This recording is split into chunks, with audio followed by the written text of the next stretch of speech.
시청자 여러분, 안녕하십니까? 4월 30일 금요일 JTBC 뉴스 아침엔 시작합니다.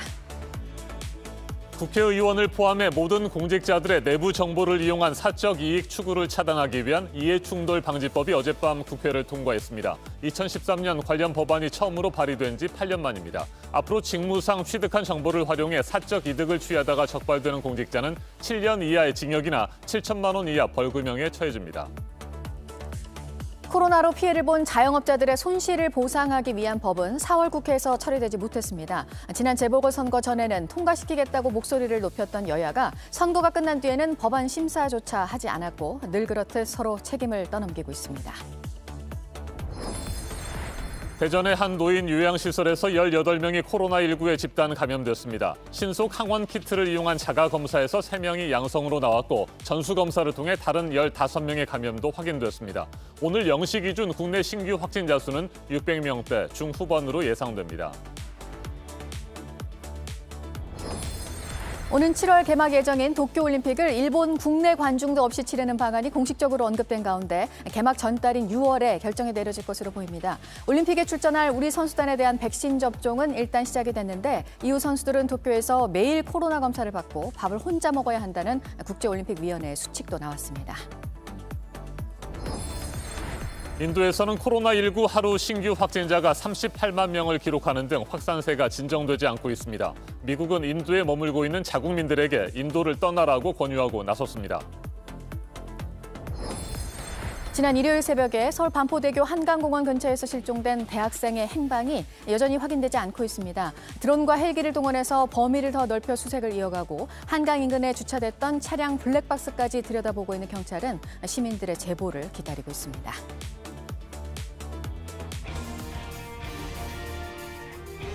한국토지주택공사 LH 직원들의 땅 투기 사태로 온 국민이 입법 필요성을 다시 한번 절감했죠. 2013년 첫 번째 법안이 발의되고 8년 동안이나 표류했으니까 늦어도 한참 늦은 이해충돌 방지법이 어젯밤 드디어 국회를 통과했습니다. 이에 따라 국회의원을 비롯한 모든 공직자들은 앞으로 직무상 얻은 정보를 이용해서 개인의 이익을 추구하다가 적발될 경우 최고 징역 7년 또는 7천만 원 이하 벌금형에 처해집니다. 불가피하게 직무와 관련된 거래를 해야 할 때는 반드시 사전에 이해관계를 신고하거나 해당 업무를 회피해야 합니다. 네, 190만여 명에게 적용이 될 이 법에 대해서 하지만 앞으로 처벌 규정 등을 더 촘촘하게 해야 한다는 지적도 있고요. 이 LH 사태가 나고 투기를 막겠다면서 나온 관련 법안이 19개인데 이 가운데 유일하게 통과가 된 법안이기도 합니다. 성문규 기자입니다. 이해충돌 방지법은 4월 임시국회 마지막 날 밤에 통과됐습니다. 재석 251인 중 찬성 240인, 반대 2인, 기권 9인으로서 공직자의 이해충돌 방지법안 대안은 가결되었음을 선포합니다. 공직자가 직무상 취득한 정보를 활용해 사적 이득을 얻는 것을 방지하는 것이 주요 내용으로 이를 어길 경우 7년 이하의 징역이나 7천만 원 이하 벌금형에 처해집니다.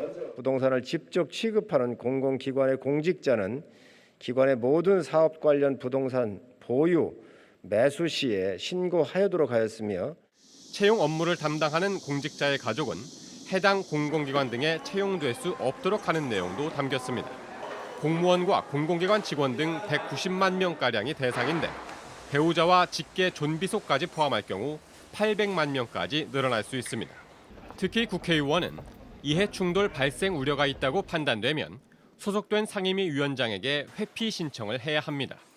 이해충돌 방지법은 부정청탁 금지 법안과 함께 2013년 처음 발의됐습니다. 하지만 공직자 직무 수행 범위가 모호하다는 이유 등으로 빠지고 부정청탁 금지 부분만 김영란법이라는 이름으로 2015년 본회의를 통과했습니다. 그러다 최근 LH 사태로 국민적 분노가 커지면서 떠밀리듯 국회 문턱을 넘었지만 여전히 법안 자체가 불완전하다는 평가입니다. 본회의가 확인을 하더라도 직접적인 그런 조사건이 없어서 근본적인 해결을 하지 못하는 그런 아쉬움이 있었습니다. 가후에 처벌할 수 있는 이런 규정도 사실상 좀 촘촘하게 만들 필요는 있습니다. 한편 임신 중인 근로자도 출산 전부터 육아휴직을 사용할 수 있도록 하는 남녀 고용평등과 일자리 양립 지원에 관한 법률 개정안도 어제 본회의를 통과했습니다. JTBC 성문규입니다. 이처럼 이해충돌 방지법은 국회의원들이 분노한 부동산 민심에 떠밀리면서 겨우 국회 문턱을 넘어섰습니다. 하지만 코로나19 확산을 막기 위한 사회적 거리두기와 정부의 강력한 방역 조치로 큰 피해를 입은 자영업자들을 위한 손실보상법은 이번 임시국회에서도 처리되지 못했습니다. 4월 7일 재보궐선거 직전까지만 하더라도 여야 모두 자신들의 법안이 원조라며 손실보상법 처리를 앞다퉈 공약했지만 선거가 끝나자 서로 상대방 탓을 하면서 시간만 끌고 있습니다. 전다빈 기자가 보도합니다. 서울 명동에서 국수집을 운영하는 유미아 씨는 어제 하루 가게를 비웠습니다. 대신 국회 천막 농성장을 찾았습니다. 4월 임시국회에서 결국 코로나 손실보상법 처리가 무산된 걸 비판하기 위해서입니다. 정말 우리 소상공인들의 마음을 알고 국회의원들이 일을 하시는지 너무 정말 답답합니다. 왜 다른 나라는 다 해주는데 우리나라는 안 합니까? 소상공인들이 더 허탈해하는 건 4.7 재보선 전엔 여야가 이 법안을 통과시키겠다고 앞다퉈 약속했기 때문입니다. 손실보상제는 헌법을 지키는 길이기도 합니다. 조속한 심의와 처리를 영업 제한을 하는 경우에 정상적인 정부였다면 손실보상 계획부터 수립했어야 합니다. 하지만 선거가 끝난 뒤 지난 3주를 여야는 다투기만 하다 정작 법안은 심사조차 하지 않았습니다. 이런 상황에 책임을 놓고 국민의힘은 민주당 탓을 하고 더불어민주당의 요청으로 27일로 연기되더니 그마저도 안건 조정에 실패하면서 법안 소위는 개최조차 못하고 말았습니다. 민주당은 국민의힘 탓을 합니다. 중소상공인 손실보상에 관한 이 법이 미처 다 논의되지 못한 것에 대해서 유감입니다. 다만 야당의 거부로 산자중기위원회에서 비대면 중소벤처기업 육성법 등 또 벤처기업법 등의 논의가 지연된 점은 아쉽습니다. 거대 정당들의 이런 내탁 공방은 국회 내에서도 비판받습니다. 거대 양당은 논의가 진전되지 않는 것이 네 탓이라며 국민들 절규에는 기닫고 있습니다. 이러는 사이 정부는 정부대로 재원 마련 등을 이유로 손실보상 반대 입장을 밝힌 상황. 결국 선거 전 약속만 철석같이 믿었던 소상공인들의 상처는 깊어만 갑니다. 버텨왔는데 이제는 사채까지 다 빌었다가 쓰고 진짜 빨리 좀 처리해 주세요. 내가 얼마나 절절히 울고 불고 다녔는지. JTBC 전다빈입니다. 대전의 노인 요양시설에서 18명이 한꺼번에 코로나19에 감염됐습니다. 오늘 0시 기준 국내 신규 확진자 수는 이틀 연속 600명대 중후반에 이를 것으로 보입니다. 어젯밤 9시까지 610명이 새롭게 확진 판정을 받았습니다. 정부는 오늘 오전 다음 주부터 적용할 방역 대책을 발표할 예정인데 현행 사회적 거리두기를 5월 23일까지 3주 더 연장할 가능성이 높습니다. 박지윤 기자입니다. 대전시 유성구의 한 노인 요양시설입니다. 대전시에 따르면 어제 이곳에서 18명이 확진되는 집단 감염이 발생했습니다. 80대 8명과 90대 7명 등 모두 고령층입니다. 어제 같은 방 입소자 5명이 의심 증상을 보여 신속 항원 키트로 자가 검사를 받았는데 3명이 양성으로 나왔습니다. 이후 입소자와 종사자 66명 전원에 검체를 채취해 분석했더니 18명이 확진됐습니다. 자가 검사로 양성 판정을 받은 한 명은 확진자와 접촉했던 부인과 지난 18일 면회를 했던 곳으로 드러났습니다. 방역당국은 확진자들을 병원으로 이송하고 나머지 입소자와 종사자는 시설에 격리할 예정입니다. 어젯밤 9시 기준 신규 확진자는 610명으로 오늘 발표될 신규 확진자 수는 600명대 중후반으로 예상됩니다. 3주 전 580명에 달했던 하루 평균 지역 발생 확진자 수는 지난주 약 660명으로 증가했습니다. 감염 경로가 확인되지 않는 경우도 30%에 육박합니다.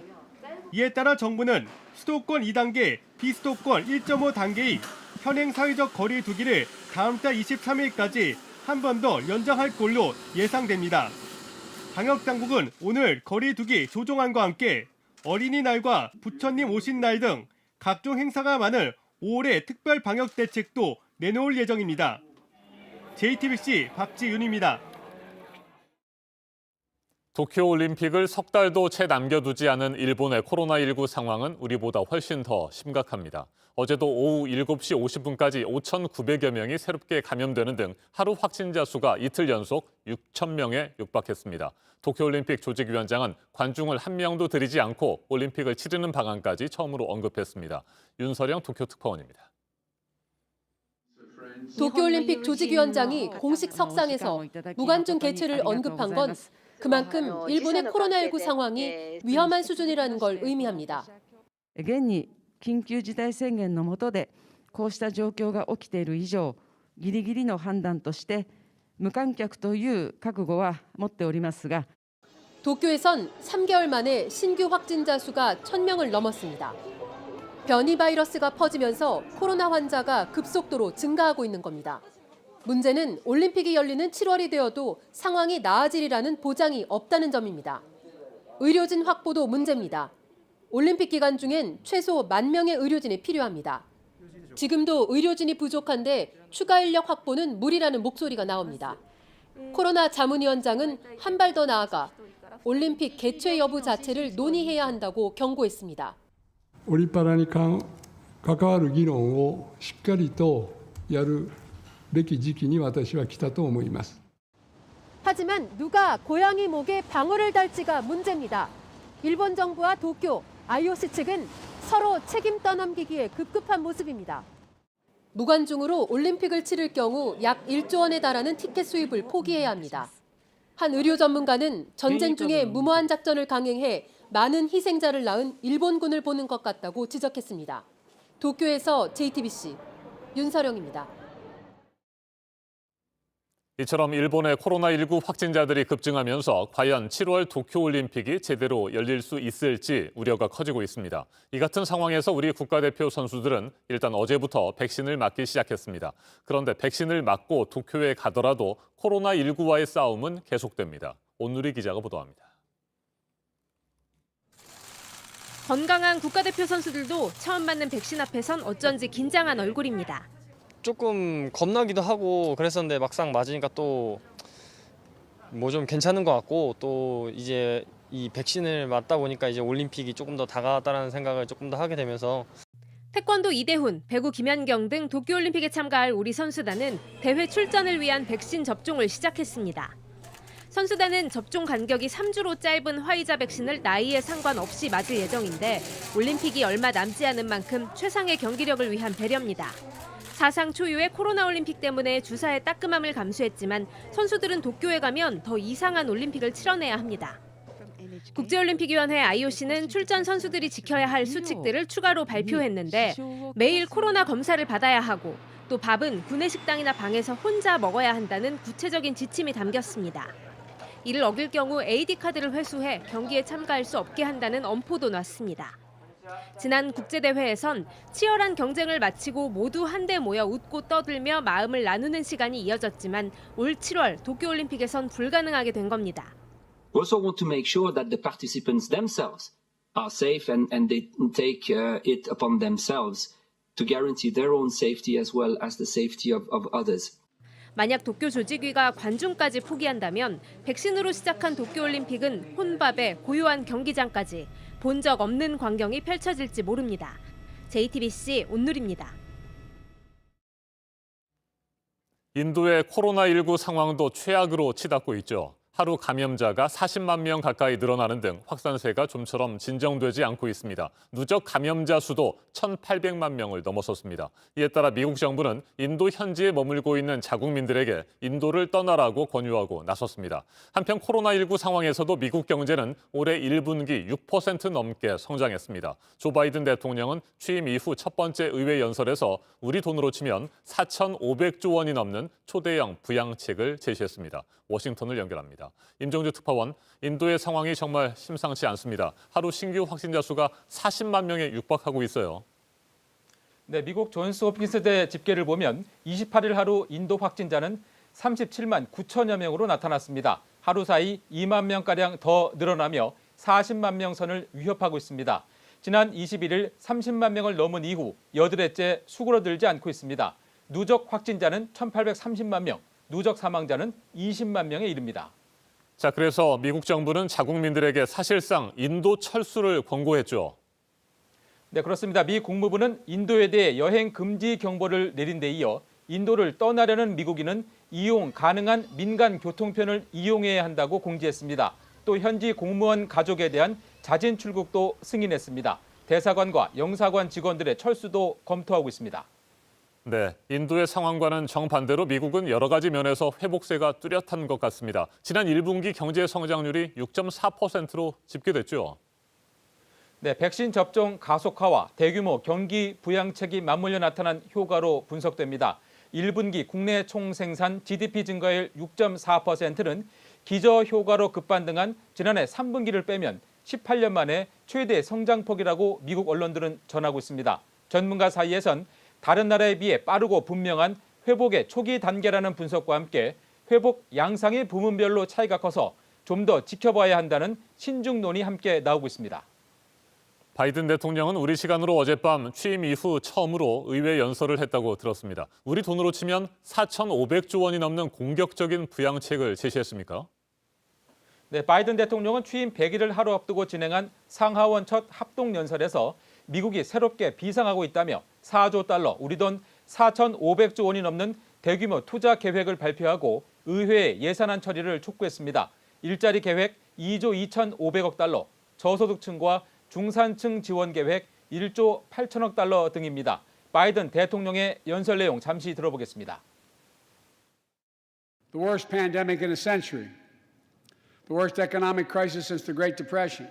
After just 100 days, I can report to the nation, America is on the move again. 자, 그런데 우리가 크게 걱정할 것은 아니지만 공격적인 부양책의 문제는 과연 재원을 어떻게 마련할 것인가 하는 점 아니겠습니까? 부자 증세 카드를 꺼내 들었군요. 네, 바이든 대통령은 미국 기업과 1%의 부자들이 공정한 몫을 내야 할 때라며 부자 증세를 도입하겠다는 계획을 내놨습니다. 바이든 정부는 법인세를 21%에서 28%로 또 소득세는 연간 40만 달러 이상의 경우 현재 37%에서 39.6%로 각각 올리는 방안 등을 추진하고 있습니다. 이를 놓고는 야당인 공화당 내부에선 사회주의식 발상이라는 반발이 나오고 있고 민주당 내에서도 찬반 논쟁이 일고 있습니다. 네, 북한 문제와 관련해서는 바이든 대통령이 어떤 입장을 내놓을지도 관심이었습니다. 억지력 유지와 함께 외교적 해결도 강조했죠.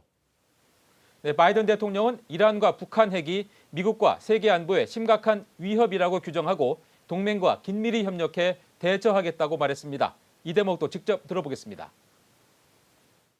We're going to be working closely with our allies to address the threats posed by both of these countries through diplomacy as well as stern deterrence.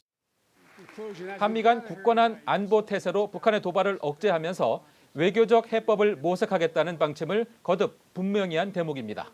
지금까지 워싱턴에서 JTBC 임종주입니다.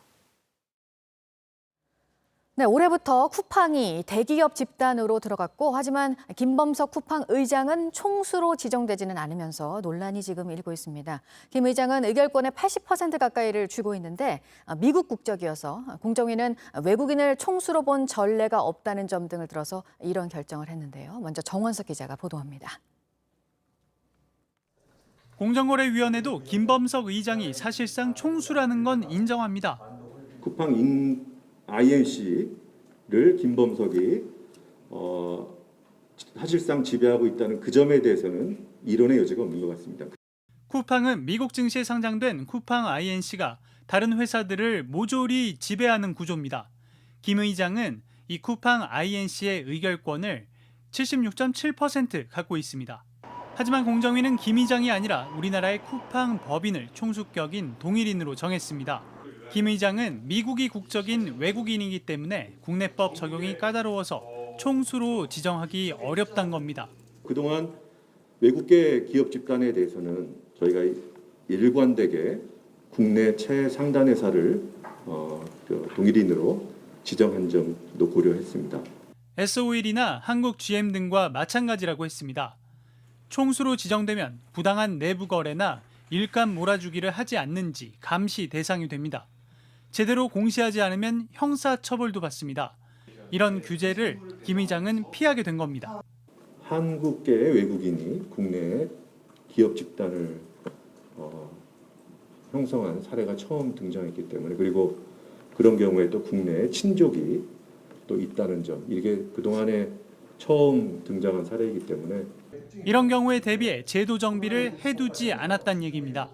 공정위는 당장은 일감 몰아주기 가능성이 없다고 했습니다.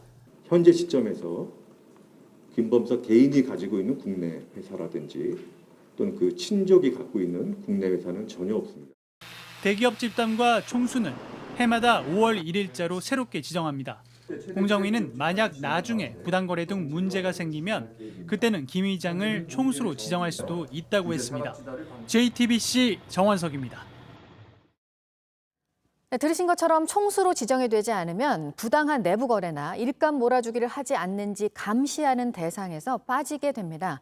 당장은 김범석 의장과 관련한 일감 몰아주기 가능성은 없다고 한 공정위는 나중에 문제가 생기면 총수 지정을 또 할 수도 있다면서 앞으로 이 총수 지정과 관련한 제도를 보완하겠다고 했는데요. 이 공정위의 결정을 뒤집기 위한 행정소송도 낼 수 있다는 시민단체의 목소리가 나왔습니다. 김나한 기자입니다.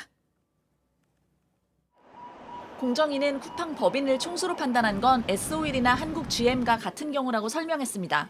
하지만 시민단체에선 김범석 의장이라는 개인이 지배하는 쿠팡과는 다르다고 반박합니다. GM 같은 경우에는 우리가 전문 경영인이 하는, 우리가 말하는 자연인이 대주주로서 실질적 지배하는 자가 없는 거죠. 아람코라는 것은 국영기업입니다. 김 의장과 배우자, 육촌인의 친족들이 감시 대상에서 빠진 것도 문제라고 했습니다. 공정위에선 일감 몰아주기 자체가 불가능한 상황이라고 봤지만 현재 시점에서 또는 그 친족이 갖고 있는 국내 회사는 전혀 없습니다. 따라서 사익 편취 규제 행위도 지금 시점에서는 발생할 가능성이 없습니다. 전문가들 의견은 다릅니다. 지금 안 가지고 있다고 해서 앞으로 안 가질 거라는 보장이 없죠. 더더구나 향후에 김범석 개인이 개인 회사를 만들어서 일감 몰아주기를 통해서 사익 편취를 한다고 한들 공시 의무가 없기 때문에 알 수도 없고요. 재벌들이 편법적으로 뭐 이제 일감을 몰아준 다음에 나중에 이제 자기 2세, 3세한테 상속을 할 때 이제 그런 점에서 이제 이거를 지켜봐야 되는 건데. 경실련은 성명을 내고 공정위의 결정을 뒤집기 위해 행정소송도 추진할 수 있다고 입장을 밝혔습니다. 공정위는 쿠팡 INC가 미국 거래소 규제를 받는 만큼 미국 공시를 통해 간접적으로 김 의장 친족 등의 거래를 감시할 수 있다고 했습니다. 또 이번 일을 계기로 앞으로 총수 지정 요건 등 관련 제도를 보완하겠다고 했습니다. JTBC 김나한입니다. 고 이건희 회장이 남긴 재산과 관련해서 법에 따라 의무적으로 내야 하는 상속세 12조 원을 5년 동안 나눠내겠다고 삼성 총수 일가가 발표를 했었습니다. 그래서 그 재원을 어떻게 마련할지 관심이었는데요. 시중은행에서 수천억 원대 대출을 받는 것을 두고는 특별 대출이라는 얘기가 나오고 있습니다. 이지은 기자입니다. 이재용 부회장 등 삼성 일가가 내야 할 상속세는 12조 원입니다. 이 가운데 6분의 1인 2조 원은 오늘까지 납부해야 합니다. 이를 위해 이 부회장 등은 은행으로부터 수천억 원대 대출을 받기로 했습니다. 그간 은행권들은 삼성 일가의 상속세 재원을 서로 대출해주겠다며 경쟁했습니다. 이자 수익이 크기 때문입니다. 금감원에 따르면 이 가운데 은행 2곳이 현재 대출을 해주는 걸로 정해졌습니다. 한 곳은 주식담보대출을 해줍니다. 주식 가치의 최대 70%까지 빌려주는 것으로 알려졌습니다. 구광모 LG그룹 회장과 조원태 한진그룹 회장도 상속세를 내기 위해 은행 등에서 주식담보대출을 받은 것으로 알려졌습니다.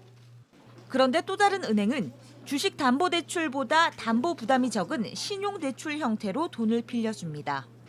최소한의 보험 성격으로 덜 중요한 자산을 담보로 잡는 변질담보라는 걸 이용한 겁니다. 덕분에 삼성 일가는 경영권의 핵심인 상속 주식을 담보로 잡히지 않았습니다. 그간 대기업 총수 일가 대부분이 상속세를 낼 때 주식담보대출을 받은 걸 감안하면 이례적인 대우입니다. 더구나 은행이 일반 국민의 대출을 계속해서 조이고 있는 상황과 비교가 되기도 합니다. 정식 담보로 이제 인정하지 않은 것까지 다 담보로 담아준 거잖아요. 네네. 일반인들은 이제 이런 걸로 이제 빚을 낼 수가 없는 상황에서 높은 DSR 규제, 뭐 빚을 내지 못한다거나 굉장히 박탈감이 심할 수 있다. JTBC 이지은입니다. 아파트를 포함한 공동주택 공시가격 초안이 나온 이후에 불만을 담은 의견이 제출된 건수가 올해 5만 건에 육박했는데요. 어제 공개가 된 공시가격을 보면 가격을 내려달라는 요구가 받아들여진 게 5% 정도였습니다. 이 5%가 받아들여진 데 대한 반발도 나왔습니다. 정아람 기자입니다. 세종시 보람동의 한 아파트입니다. 이 아파트 102제곱미터의 올해 평균 공시가격은 9억 3,500만 원입니다. 지난해보다 130%가 올랐습니다. 재산세가 85만 원에서 270만 원으로 3배 넘게 오르는 데다 종합부동산세까지 내게 됐습니다. 이러자 주민들은 이달 초 정부에 공시가격을 내려달라고 의견을 제출했지만 받아들여지지 않았습니다. 저희가 원하는 의견서가 반영이 전혀 안 됐습니다. 이로 인하여 입주민들은 세제 압박이 불만이 많습니다. 기초 산정 자료를 믿기 어렵고 재산정을 해주기를 원합니다. 지난달 공시가격 초안이 나오자 전국에서 접수된 의견은 4만 9천여 건입니다. 14년 만에 공시가격이 많이 오르면서 집주인들의 이의 신청도 14년 만에 가장 많았습니다. 대부분 공시가격을 내려달라고 요구했지만 받아들여진 비율은 5%뿐입니다. 이의 신청을 거절당한 주민들은 이들 5% 단지의 공시가격만 내려준 이유가 불분명하다고 지적합니다. 예컨대 서울 서초동의 한 아파트는 공시가격이 5% 내려갔습니다. 조은희 서초구청장이 직접 브리핑하며 공시가격이 잘못됐다고 언급한 아파트입니다. 대표적으로 공공 지자체에서 이렇게 나서주고 목소리가 큰 데에서만 들어주는 척한 그런 느낌이 들고 저희처럼 그냥 각자 알아서 한 부분에 있어서는 아예 반영이 안 돼서 국토부는 공시가격 산정 근거가 되는 자료도 공개했습니다. 주변 교육시설이나 편의시설 등 주변 환경을 비롯해 단지와 세대 특성, 주변 거래 정보 등을 확인할 수 있습니다. 하지만 공시가격이 왜 이렇게 정해졌는지 설명이 부족하다는 반응입니다. 아파트 거주하는 그 주민들의 생각과는 너무 차이가 있고 턱없이 또 부족합니다. 자료가. 정부에서는 이 문제를 좀 더 보완을 해줬으면 하는 그런 바람입니다. 이번에 결정된 공시가격은 다음 달 28일까지 두 번째 이의 신청을 할 수 있습니다. 하지만 1차 때 정부의 기조를 보면 2차 때도 여러 아파트의 공시가격을 내려줄 가능성은 크지 않아 보입니다. JTBC 정아람입니다. 이번에는 오늘 아침 체크해봐야 할 뉴스들을 분야별로 살펴보겠습니다. 먼저 정치 분야입니다. 우리 정부가 화이자 백신의 국내 공급이 원활하게 이루어지도록 수출 허가를 신속하게 해달라고 유럽연합에 요청했습니다. 한국이 지난 16일부터 시행하고 있는 백신 접종 증명서가 유럽연합 내에서도 통용될 수 있도록 협의하자는 제안도 했습니다. 청와대가 청년 정책을 전담할 청년 태스크포스를 출범시켰습니다. 4월 7일 재보궐선거 과정에서 확인된 2030 세대의 목소리에 적극 대응하기 위한 조직으로 팀장은 이철희 정무수석이 맡았습니다. 정의기억연대와 나눔의 집을 비롯한 일본군 위안부 피해자 지원단체 회원들이 어제 김재남 청와대 시민사회수석을 만났습니다. 위안부 피해자들이 일본 정부를 상대로 제기한 손해배상 청구가 지난 21일 각하된 가운데 위안부 문제 해결 방안과 정부의 대책 등에 대해 논의하는 것으로 전해졌습니다. 서울에서의 아파트 청약 물량이 분양 성수기가 시작되는 이달에는 600여 가구고 다음 달에는 2배인 1,200여 가구가 공급이 됩니다. 전국적으로는 다음 달 임대를 포함해서 아파트 6만 4천여 가구가 나오는데 그 가운데 일반 분양 물량은 5만 3천 가구가량입니다. SK이노베이션 자회사 SKI테크놀로지 공모주 청약에 80조 원이 넘게 몰렸습니다. 역대 최대치입니다. 여러 증권사에서 중복 청약을 할 수 있는 마지막 공모였습니다. 경쟁률은 288대 1이었습니다. 지역 상생형 일자리 모델 국내 1호인 광주 글로벌 모터스 공장 준공식이 어제 있었는데요. 23년 만에 국내에 지어진 완성차 공장입니다. 내년까지 900여 명이 채용이 되는데 앞서 380명에 이어서 다음 달 150명가량이 더 채용이 될 예정입니다. 계속해서 사회 분야 뉴스입니다. 개발 예정 지역의 정보를 미리 알고 땅 투기를 한 혐의를 받고 있는 시의원들에 대해 경찰에 구속영장을 신청했습니다. 전 시흥시 의원 A씨는 딸 명의로 신도시 개발 예정지 근처 토지를 샀고 안양시 의원 B씨는 지하철 개통 예정지 부근에 토지를 샀는데 투기 의혹이 제기돼 수사를 받아왔습니다. 서울에서 화이자 백신을 맞은 80대 노인이 어제 숨진 채 발견됐습니다. 지난 27일 화이자 백신 2차 접종을 한 것으로 알려졌습니다. 보건당국과 경찰이 정확한 사망 경위를 조사하고 있습니다. 인도발 변이 바이러스를 차단하기 위해서 한국과 인도 노선의 항공편 운항 일시 중단을 추진했던 국토교통부가 우리 교민들이 귀국할 수 있는 부정기 항공편을 다음 달에 운항하도록 허가했습니다. 아시아나가 4차례, 대한항공이 1차례 교민들을 수송할 계획입니다. 고 이건희 회장이 가지고 있던 미술품 등 2만 3천 점이 기증된 것과 관련해서 문재인 대통령이 전용 공간에서 전시할 것을 검토하라고 지시했는데요. 국립중앙박물관 등의 새로운 전시 공간을 만들거나 별도의 미술관을 만드는 방안을 정부가 논의할 것으로 보입니다. 올해 빌보드 뮤직 어워드 4개 부문 후보에 오른 방탄소년단입니다. 톱 소셜 아티스트 부문은 5년 연속으로 후보에 올랐고요. 2개 부문 후보에는 올해 처음으로 들어갔습니다. 시상식은 다음 달 24일에 열립니다. 조선시대 궁궐을 배경으로 전통 문화 프로그램을 체험할 수 있는 궁중문화축전이 오늘 개막을 합니다. 창덕궁 궁궐 야행 등의 행사와 함께 궁궐을 다룬 영화 등이 저녁 시간에 상영이 됩니다. 네, 국민의힘이 오늘 새 원내대표를 뽑습니다. 권성동, 김기현, 김태흠, 유이동 4명 후보가 임기 1년의 원내 사령탑 자리를 놓고 표 대결을 합니다. 투표에 앞서서 오전에는 토론회가 진행이 됩니다. 이른바 환경부 블랙리스트 사건으로 1심에서 유죄를 선고받은 김은경 전 장관과 신미숙 전 청와대 비서관에 대해서 항소심 재판이 오늘 처음 열립니다. 공판 준비 기일입니다. 김은경 전 장관은 앞서 1심에서 실형이 선고되면서 법정 구속된 상태입니다. 원전 오염수를 바다로 흘려보내겠다는 일본 정부의 결정에 항의하는 규탄 대회가 오늘 전국적으로 동시에 열립니다. 수산단체들이 지역별 항포구에서 진행을 하는데요. 해상에서의 시위도 열 예정입니다. 분야별 뉴스들 체크해드렸습니다. 오늘 새벽 중부지방을 중심으로 비가 많이 내렸습니다. 어제부터 지금까지 서울에는 30mm, 서산에는 45mm의 비가 내린 상태입니다. 비는 오전에 대부분 그치겠지만 강원도에는 저녁까지 비가 이어지겠습니다. 5에서 30mm의 비가 더 올 것으로 보입니다. 주말에는 다시 비가 내리겠습니다. 강원도에 10에서 60mm, 그 밖의 지역에는 5에서 20mm의 비가 오겠습니다. 현재 기온은 서울 9도로 수도권은 어제보다 2, 3도 낮습니다. 광주 13도, 부산 16도로 그 밖의 지역은 1도에서 3도가량 높습니다. 낮 최고 기온은 서울 16도, 대전과 전주 17도, 대구 20도로 어제보다 2도에서 4도가량 낮겠습니다.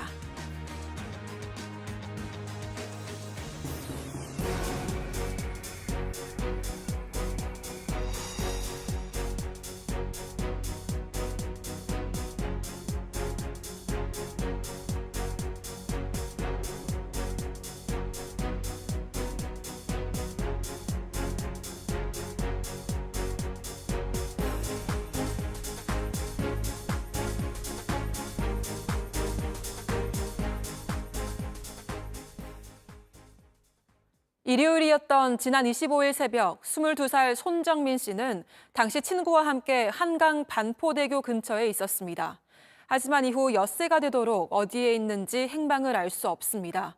가족과 경찰, 소방당국은 물론 손 씨를 모르는 시민들까지 나섰지만 아직 찾지 못했습니다. 박태인 기자입니다.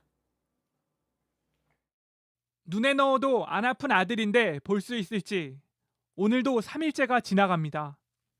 28일 손정민 씨의 아버지가 올린 글입니다. 지난 일요일 새벽 친구와 한강 반포대교를 찾았던 손 씨는 엿새째 실종 상태입니다.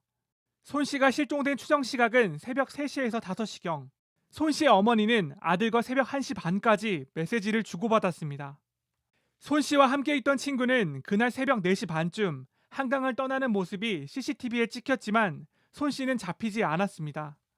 집에 혼자 들어온 친구를 본 친구 부모님이 손 씨를 찾아 나서며 실종 사실이 알려졌습니다.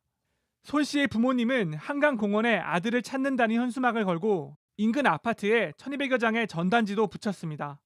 블로그에도 아들을 찾는다는 글을 올렸는데 무사 귀환을 기도하는 댓글이 수천 개 달렸습니다. 오늘 새벽에도 글을 올린 손 씨의 아버지는 아들을 함께 찾아 나선 시민에게 감사를 표하며 이런 세상에 아들과 함께 하고 싶다고 했습니다. 드론과 헬기를 동원하고 한강 인근에 주차됐던 차량 블랙박스까지 수색 중인 경찰은 결정적 제보를 기다리고 있습니다. JTBC 박태인입니다. 30대 누나를 살해하고 인천 강화도 농수로에 유기한 혐의를 받는 20대 남동생 A씨가 어제 저녁 인천 강화경찰서로 압송됐습니다. 누나의 시신이 인근 주민에게 발견된 지 9일 만입니다. 경찰은 A씨가 누나를 흉기로 찔러 살해한 것으로 보고 범행 동기 등에 대한 추가 조사를 한 뒤에 구속영장을 신청할 계획입니다. 자신이 창업한 회사인 이스타항공에 대한 배임, 횡령 혐의로 구속된 무소속 이상직 의원이 또 다른 혐의로 추가 수사를 받을 것으로 보입니다. 서울 남부지검은 최근 이 의원의 이스타항공 부정채용 의혹 사건을 배당받아 수사에 착수했습니다. 이 의원은 2014년과 2015년에 있었던 승무원 채용 과정에서 특정 지원자들을 추천한 혐의를 받고 있습니다. 이 의원은 지난 28일 이스타항공에 430여억 원의 손실을 끼친 혐의로 구속돼 전주교도소에 수감됐습니다. 어제 오후 2시 40분쯤 전북 무주군의 금평리 야산에서 불이 났습니다. 산림청과 무주군청, 소방당국은 산불 진화 헬기 13대를 투입해 진화에 나섰습니다. 어젯밤 12시까지 80%가 진화된 상황에서 당국은 오늘 새벽에 헬기 5대를 동원해 진화 작업을 다시 벌이고 있습니다. 이번 산불로 현재까지 산림 10만 제곱미터가 탔습니다.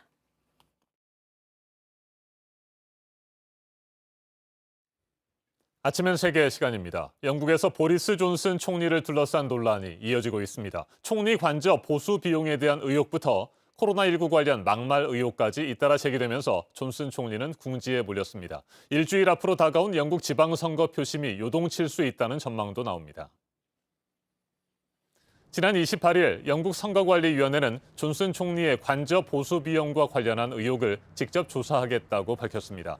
해당 의혹은 지난 23일 최측근이자 총리실 실세였던 도미닉 커밍스 전 보좌관이 존슨 총리가 보수당 기부자들로부터 관저 보수 비용을 몰래 받으려는 비윤리적이고 멍청한 시도를 했다고 폭로하면서 본격화됐습니다. 존슨 총리는 곧바로 의혹을 부인했습니다. 하지만 지난 27일 가디언을 비롯한 현지 언론들은 존슨 총리가 약 20만 파운드, 우리 돈으로 치면 3억 1천만 원가량의 관저 보수 비용 가운데 9천만 원을 보수당 자금으로 충당했다고 보도하면서 거짓 해명 논란으로까지 번졌습니다. 제1야당인 노동당 등 야권은 철저한 조사를 촉구하면서 압박하고 있습니다. 지난 28일 의회에서는 키어 스타머 노동당 대표가 관저 보수 비용에 대해 몰아붙였고 존슨 총리는 목소리를 높여가면서 시종일관 부인했습니다. 직접 들어보시겠습니다. Mr. Speaker, I've given him the answer, and the answer is I have covered the costs, and he's bringing up. He should know that I paid for Downing Street refurbishment personally. 존슨 총리는 코로나19와 관련해 막말을 했다는 의혹도 받고 있습니다. 지난해 가을 3차 봉쇄령을 결정하는 총리실 회의가 끝난 직후 장관들과 대화를 하다가 봉쇄를 하느니 수천 구의 시신이 높이 쌓이도록 두겠다는 말을 했다는 의혹입니다. 존슨 총리는 곧바로 그와 같은 말을 한 적이 없다며 역시 부인했습니다. 하지만 BBC 등 영국 언론들은 의혹이 사실로 확인됐다고 전했습니다. 존슨 총리는 의회에서 다시 한번 목소리를 높였습니다. 들어보시겠습니다. And I think that if he's going to repeat allegations like that, he should come to this House and substantiate those allegations and say where he heard them and who exactly is supposed to have said those. Who exactly is supposed to have said those things, Mr. Speaker? 영국 정치권을 뒤흔들고 있는 보리스 존슨 총리를 둘러싼 의혹들 좀 더 자세하게 짚어보겠습니다. 최인택 중앙일보 국제전문기자 전화로 연결돼 있습니다. 안녕하십니까? 예, 안녕하십니까? 네, 영국 일간지 더 타임스는 일련의 의혹들이 존슨 총리의 최측근이자 총리실 실세였던 도미닉 커밍스 전 보좌관의 폭로에서 시작됐다 이렇게 보도를 했습니다. 이 같은 보도가 사실이라면 말이죠. 총리의 최측근이 왜 이렇게 치명적인 폭로를 이어가고 있을까? 그 부분이 궁금합니다. 예, 보면은 지금 그 보리스 존슨 총리의 약혼자인 캐리 시먼스가 사실은 단순하게 이제 가족이고 연인임을 넘어서 존슨 총리의 정치 고문 역할을 오랫동안 해왔다는 데 있습니다. 네. 보면은 시먼스는 보통 인물이 아니고 오랫동안 그 보수당 활동가로 일해온 사람인데다가 집안이 자기 아버지가 이제 영국의 일간지인 그 인디펜던트를 창립한 사람이고요. 할아버지는 이제 가디안지에서 오래전에 일을 했고 그리고 어머니도 BBC 월드에서 일한 사람입니다. 그러다 보니까 정치에 가깝고 미디어 전략 이런 데 굉장히 이제 집안에서부터 얘기를 많이 들은 그런 사람입니다. 그러다 보니까 지금 계속 공식적으로 보좌관인 사람, 보좌관과 이제 도미닉 커밍스와 계속 의견이 충돌하는 일이 잦아지고, 그러면서 싫어하는 사이가 되면서 도미닉이 지난해 11월에 1년 4개월간 지낸 수석 보좌관에서 떠났습니다. 네. 그러면서 그동안에 쌓아둔 여러 자료를 지금 폭로하면서 어떤 복수전을 시작한 게 아닌가. 지금 뭐 굉장히 그 막장 드라마 같은 그런 이제 정치의 모습을 보이고 있는 상황입니다. 자, 이 같은 상황에서 영국 지방선거가 다음 달 6일에 치러지잖아요. 일주일 앞으로 다가왔는데 이 같은 의혹들이 존슨 총리와 보수당에는 어떤 영향을 미칠까요? 지금 영국 선거 자체가 총리의 도덕성을 바탕으로 평가가는 그런 상황이 아니기 때문에 어떤 그 영향은 좀 제한적일 것이라는 그런 보도가 많이 나오고 있습니다. 영국 내에서 야당인 노동당이 하도 허약 체제이기 때문에 뭐 제3의 길이 난관에 봉착한 뒤로 좀처럼 지지율을 회복하지 못하고 있는 상황이고요. 그리고 좌파가 분열돼서 녹색당 후보가 노동당 후보의 표를 잡아먹어서 보수당 후보가 어부지리로 당선되는 일이 지난 총선에서 발생했거든요. 그 결과 지금 영국 의회에서 보수당이 364, 그리고 이제 노동당이 199로 엄청난 표차를 의석차를 보이고 있습니다. 이런 게 이번 그 영국 지방선거에서도 반영되지 않을까 하는 생각이 그런 의견이 많이 나오고 있습니다. 네, 존슨 총리와 보수당 입장에서는 현재 막판 뒤집기 전략이 시급히 필요해 보입니다. 특별한 전략을 세울 수 있을까요? 지금 보면은 뭐 존슨 총리의 도덕성을 앞세우는 그런 정책은 생각도 못 하고요. 왜냐하면 처음부터 도덕적인 인물이 아니기 때문입니다. 오로지 업적, 실적 이런 걸로 이제 승부하는 사람이라서 브렉시트에 성공했고, 그리고 이제 방역은 실패했지만 백신 확보가 지금 이제 접종이 한 번 이상 맞은 사람이 50%를 넘는 그런 이제 전 세계 드문 그 대국인데요. 네. 이에 따라서 이런 이제 본인의 업적을 들고 나와서 어떤 이제 선거에서 계속적인 그 보수당의 위력을 발휘하려고 할 것으로 보입니다. 알겠습니다. 말씀 잘 들었습니다. 최인택 중앙일보 국제전문 기자였습니다. 영국 여론조사 기관 오피니움이 지난 21일부터 23일 사이에 설문조사를 실시했습니다. 존슨 총리가 완전히 혹은 거의 부패했다고 답한 사람은 52%로 조사됐습니다. 블룸버그 통신은 코로나19 백신 접종이 성공하면서 여당인 보수당의 지지율이 높지만 존슨 총리를 둘러싼 이딴 잡음으로 유권자들이 등을 돌릴 수도 있다고 지적했습니다. 지금까지 아침 현세계였습니다.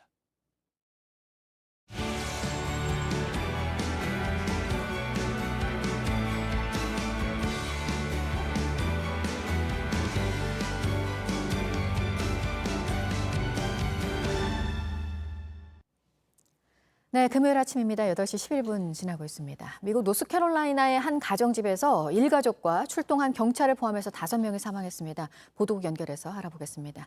이재승 기자, 경찰과 10시간이 넘게 용의자가 대치를 했다고 하는데 어떻게 일어난 사건입니까? 네, 미국 노스캐롤라이나의 한적한 주택가에 경찰차 수십 대가 출동했습니다. 13시간이나 대치가 이어지면서 경찰관 2명이 숨졌습니다. 그리고 경찰에 총을 쏜 용의자와 용의자의 어머니, 의붓 아버지 이렇게 3명도 현장에서 숨진 채로 발견됐습니다. 용의자가 어머니와 의붓 아버지를 살해한 것으로 추정되고 있습니다. 경찰은 집주인이 출근을 하지 않고 전화도 받지 않는다는 신고를 받고 확인차 현장에 출동했던 것으로 전해졌습니다. 이어서 독일에서 하루 신규 코로나19 백신 접종자가 100만 명을 넘어섰다는 소식입니다. 백신 접종률이 하루에 1%포인트 뛰면서 26%에 육박했습니다. 이달 초에만 해도 10%대 초반이었던 독일의 1차 백신 접종률은 한 달 만에 2배 이상으로 치솟았습니다. 독일 보건당국은 집단 면역을 위해서는 어린이들도 이 면역성을 보유해야 한다라고 강조했는데요. 들어보시죠. Was wir sehen, und das ist ja erstmal schon mal sehr ermutigend, ist, dass es eine Zulassung für ab 12 Jahren für diesen Impfstoff von BioNTech in den USA gibt, dass die jetzt auch für die Europäische Arzneimittelagentur, es sind leichte Unterschiede immer in den geforderten Unterlagen und Verfahren, aber auch nur leichte, jetzt zügig auch erfolgen wird und kann. Und ich rechne dann auch mit einer zügigen Zulassung. Und das wird uns, wenn es so kommt. 네, 독일의 하루 신규 확진자는 지난 28일 기준으로 2만 4천여 명이고 사망자는 260여 명에 달합니다. 네, 그리고 국내 4년제 대학 대부분이 올해 등록금을 동결하거나 내린 것으로 나타났네요. 네, 그렇습니다. 교육부에 따르면 4년제 대학 195개 가운데 186개 교가 올해 등록금을 동결했고 5개 교는 등록금을 내렸습니다. 전체의 97.9%를 차지합니다. 학교들이 등록금을 동결한 것은 코로나19로 인해서 비대면 수업이 확대된 것으로 분석이 되고 있는데요. 아울러서 지난해 재학생 10명 중에 9명꼴로 비학점 이상을 받은 것으로도 나타났습니다. 이것도 이 비대면 수업이 학점 인플레로 이어졌기 때문으로 보입니다. 끝으로 프란치스코 교황이 정진석 니콜라우 추기경 선종의 위로 전문을 보내서 깊이 애도를 표했다는 소식입니다. 교황은 정 추기경의 선종 소식을 듣고 슬픔에 잠겼다며 한국 가톨릭에 진심 어린 위로를 전한다라고 밝혔습니다. 또 부활의 희망 속에 정 추기경 선종을 애도하는 모든 이에게 축복을 전한다고도 했습니다. 정 추기경은 지난 27일 밤에 노안으로 선종했습니다. 장례미사는 내일 토요일에 봉헌됩니다. 지금까지 아침엔 지금 JTBC 이재승입니다. 네, 방금 들으신 것처럼 정진석 추기경 선종에 프란치스코 교황도 위로를 전했습니다. 자신이 가진 모든 것을 나누고 세상을 떠난 이 정진석 추기경을 추모하는 목소리가 이어지고 있고요. 그 뜻을 따라서 장기 기증을 하겠다는 시민들도 요즘 많아지고 있다고 하는데요. 문상혁 기자가 전합니다. 하나둘 모이고 보니 끝이 어디인지 모를 정도로 추모 행렬이 길게 늘어섰습니다. 그제부터 어제 저녁까지 2만 명 가까이 빈소가 마련된 명동 성당을 찾아 모든 이에게 모든 것을 나누고 떠난 고인을 추억했습니다. 추경님께도 저에게 주신 게 많잖아요. 나누고 살아야죠. 함께 공유하고. 선종 후 안구 적출 수술을 받고 각막 기증 약속을 지키고 떠난 정추기경. 시신 기증을 일단 해놨습니다. 그래도 필요한 사람한테 주면 그 사람도 새로운 삶을 사니까 좀 쉽지 않은 일이잖아요. 네, 저는 아직 좀 겁이 나는데 근데 좀 본받고 싶네요. 고 김수환 추기경이 선종한 2009년 한 해 동안 장기 기증 희망자가 3배 늘었던 것처럼 이번에도 정 추기경의 뜻을 이어 장기 기증을 문의하는 시민들이 늘고 있습니다. 고인의 각막은 나이와 지병으로 인해 안구 질환 연구에 쓰이지만 정 추기경님의 각막이 다른 사람들에게 꼭 전달돼서 그분들에게 새로운 빛을 주시기를 원하셨을 텐데 전문가들이 살펴본 결과 그것은 조금 힘들고 실험 연구용으로 사용하기로. 항상 행복하세요. 마지막 말들은 사람들의 마음속에 남았습니다. 다른 사람에게 시간을 주는 것이 진정한 자기 희생이고 또 자기가 행복할 수 있는 그런 길이라는 그런 말씀을 많이 하셨습니다. 문재인 대통령도 어제 오전 빈소를 찾아 조문했습니다. 문 대통령은 갈등이 많은 시대에 평화와 화합이 중요하다고 하셨다고 돌아봤습니다. JTBC 문상혁입니다. 차기 검찰총장 후보가 4명으로 추려졌습니다. 이제 이 4명 가운데 1명을 박범계 법무부 장관이 뽑아서 문재인 대통령에게 제청을 하게 됩니다. 조보경 기자입니다. 검찰총장 후보 추천위는 약 4시간 회의 끝에 후보자를 4명으로 압축했습니다. 김호수 전 법무부 차관, 구본선 광주고검장, 배성범 법무연수원 원장, 조남관 대검찰청 차장검사입니다. 김 전 차관은 현 정부 들어 박상기, 조국, 추미애까지 3명의 법무부 장관을 보좌했고 2019년에도 윤석열 전 검찰총장과 함께 총장 후보에 올랐습니다. 구 고검장은 대검 형사부장과 차장검사 등을 거쳤고 현 정부에서 검사장, 고검장으로 승진했습니다. 배 원장은 이성윤 검사장의 전임 서울중앙지검장으로 조국 전 장관 가족 비리 의혹 수사를 총괄한 바 있습니다. 조남관 대검 차장검사는 현재 검찰총장 직무를 대행 중입니다. 추천위는 국민 선거된 후보 13명을 심사했는데 유력 후보로 꼽히던 이성윤 서울중앙지검장은 최종 후보 4명에 들지 못했습니다. 위원 9명이 1, 2차 투표를 통해 적임자를 뽑는 방식이었는데 이 지검장은 과반수 표를 받지 못한 걸로 파악됩니다. 필요할 때는 표결했지만 사실상 표결이 그렇게 중요했다고는 보지는 않고요. 전체적으로는 하여튼 모두가 다 합의하는 그런 방식으로. 이지 검장은 김학의 전 법무부 차관 출국 금지 사건으로 검찰 수사를 받고 있는데 이 점이 심사에 영향을 끼쳤을 거란 분석이 나옵니다. 추천위원 중 한 명인 이종엽 대한변협 회장은 회의 시작 전 이지 검장의 자격에 문제를 제기했습니다. 자기 조직을 믿지 못하는 사람은 조직의 수장이 될 자격이 없다고 생각을 합니다. 특정 정치 편향성이 높은 분도 마찬가지로.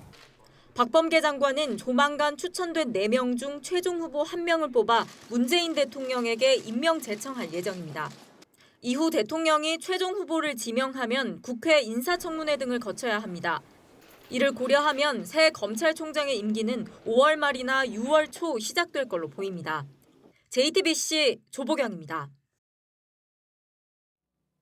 검찰총장 후보 추천위원회가 앞서 전해드린 것처럼 문재인 정부의 마지막 검찰총장 최종 후보 4명을 어제 압축했습니다. 김호수 전 법무부 차관과 구본선 광주고검장, 배성범 법무연수원장, 조남관 대검 차장검사입니다. 그동안 유력하게 거론됐던 이성윤 서울중앙지검장은 배제됐습니다. 노동일 경희대 법학전문대학원 교수 자리 함께했습니다. 어서 오십시오. 네, 안녕하세요. 네, 어제 가장 큰 관심을 모았던 것은 이성윤 서울중앙지검장의 후보자 명단 포함 여부였습니다. 빠졌는데 네. 김학의 전 법무부 차관 불법 출국 금지 사건과 관련해서 검찰의 조사를 받고 있는 것이 가장 큰 배경이라고 보세요?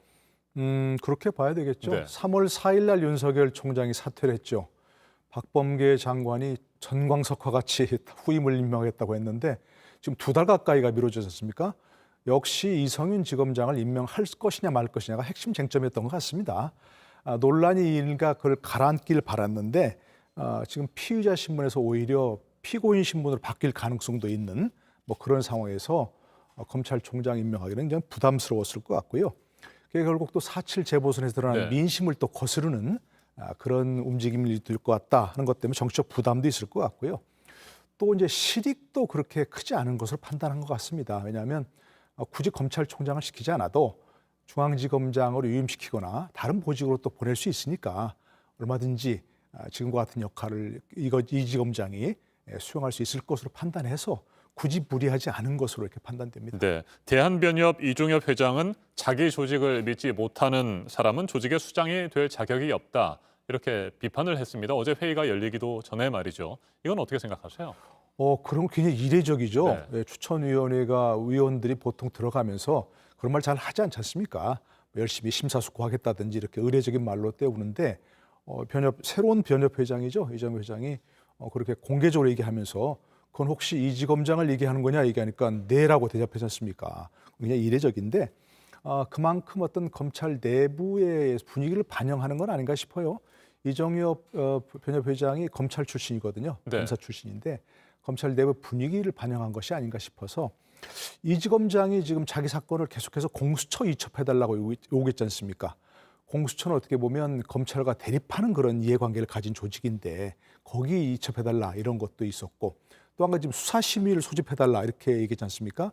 수사심의위원회는 검찰의 어떤 무리한 수사로 본인의 인권이 침해받았다고 생각하는 그런 피의자가 신청하는 건데 중앙지검장이라는 그런 위치에 있는 사람이 이와 같은 수사심의 소집을 요구했다는 것은 그것도 역시 마찬가지로 그야말로 검찰 조직, 검찰이 수사하는 거 나 못 믿겠다 이런 걸 노골적으로 얘기한 것이니까 그런 점에서 검찰 내부의 신망을 좀 잃었다고 볼 수 있는 거죠. 네, 이성윤 서울중앙지검장은 문재인 대통령의 경희대 법대 후배이기도 하고요.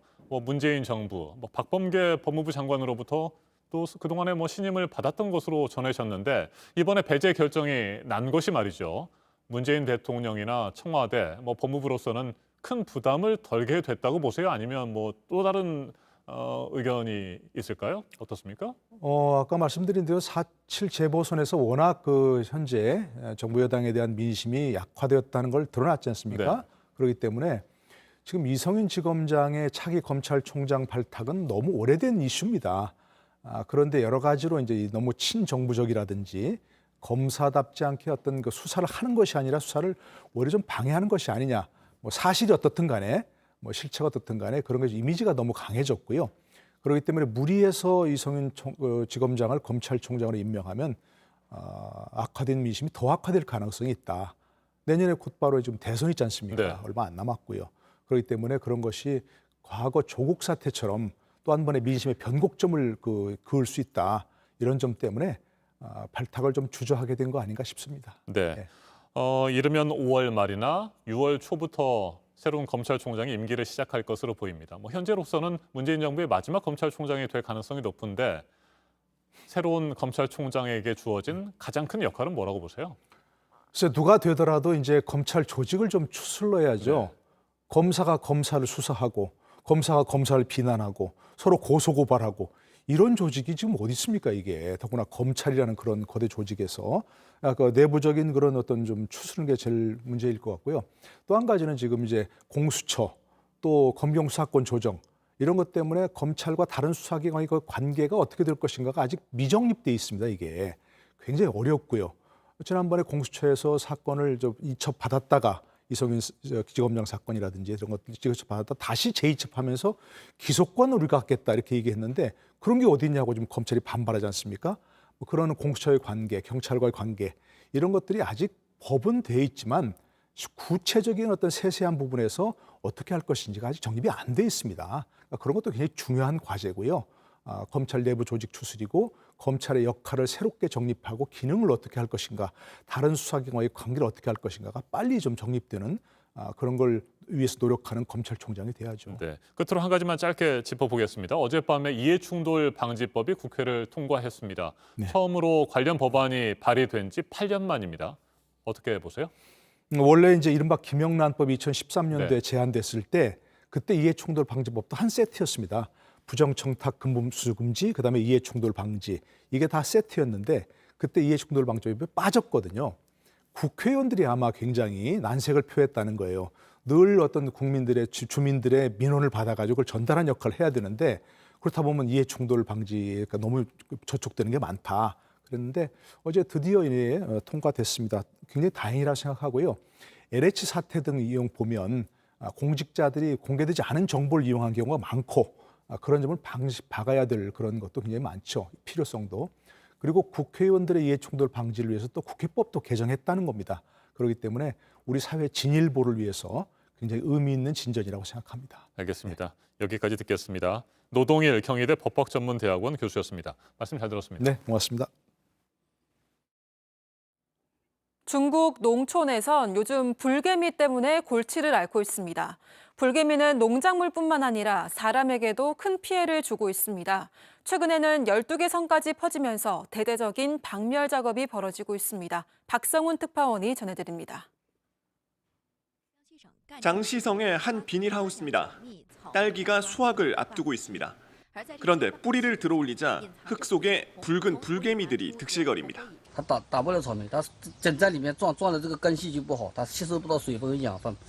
중국 최대 감자 산지인 광둥성도 사정은 마찬가지. 흙더미에 난 구멍엔 온통 불개미 투성입니다. 发生比较严重的地区，马铃薯的产量可能会损失30%到40%，甚至更高。 독성이 강한 침을 가진 탓에 농민 피해도 잇따릅니다. 一塞就是咻一下就有太阳，懂得快，只要个天地上的人都是这样。 중남미 지역에 서식했던 불개미는 2004년 중국 광둥성에서 처음으로 발견된 뒤 최근 빠른 속도로 퍼지고 있습니다. 집단 서식지가 5년 만에 2배 이상 늘어 현재 12개 성으로까지 번졌습니다. 그러자 중국 정부는 불개미 감시단을 조직해 구멍마다 소독제를 뿌리는 등 전면적인 박멸에 나섰습니다. 우리나라에서도 2018년 안산 물류 창고 컨테이너에서 5천여 마리의 불개미가 발견돼 비상이 걸린 바 있습니다. 베이징에서 JTBC 박성훈입니다. 오늘 전국이 대체로 흐리겠습니다. 밤사이 내린 비는 오전에 대부분 그치겠지만 밤에 호남과 경남, 제주도에서 다시 시작되겠습니다. 주말 동안 강원도에 10에서 60mm, 그 밖에 전국에는 5에서 20mm의 비가 내리겠습니다. 낮 기온은 서울 16도, 대전과 전주 17도, 대구 20도로 어제보다 2도에서 4도가량 낮겠습니다. 아침엔 뉴스워치, 오늘 하루 관심을 가지고 지켜봐야 할, 기억해야 할 뉴스 끝으로 정리해드립니다. 국회의원을 포함해 모든 공직자들의 내부 정보를 이용한 사적 이익 추구를 차단하기 위한 이해충돌 방지법이 어젯밤 국회를 통과했습니다. 2013년 관련 법안이 처음으로 발의된 지 8년 만입니다. 앞으로 직무상 취득한 정보를 활용해 사적 이득을 취하다가 적발되는 공직자는 7년 이하의 징역이나 7천만 원 이하 벌금형에 처해집니다. 지난 재보궐선거 전 여야에서 통과시키겠다고 앞다퉈 약속했던 코로나로 피해를 본 자영업자들의 손실을 보상하기 위한 법은 4월 국회에서 처리되지 않았습니다. 상임위 소위 문턱도 넘지 못하면서 소상공인들의 상실감이 큽니다. 대전의 한 노인 요양시설에서 18명이 코로나19에 집단 감염됐습니다. 신속 항원 키트를 이용한 자가검사에서 3명이 양성으로 나왔고 전수검사를 통해 다른 15명의 감염도 확인됐습니다. 오늘 0시 기준 국내 신규 확진자 수는 600명대 중후반으로 예상됩니다. 지난 일요일 새벽에 서울 반포대교 한강공원 근처에서 실종된 대학생의 행방이 아직 확인되지 않고 있습니다. 인근에 주차됐던 차량 블랙박스까지 들여다보며 수색을 이어가고 있는 경찰은 시민들의 결정적 제보도 기다리고 있는 상황입니다. 오늘 전해드릴 소식은 여기까지입니다. 이상으로 JTBC 뉴스 아침엔 금요일 순서 모두 마치겠습니다. 건강한 주말 보내시기 바랍니다. 고맙습니다.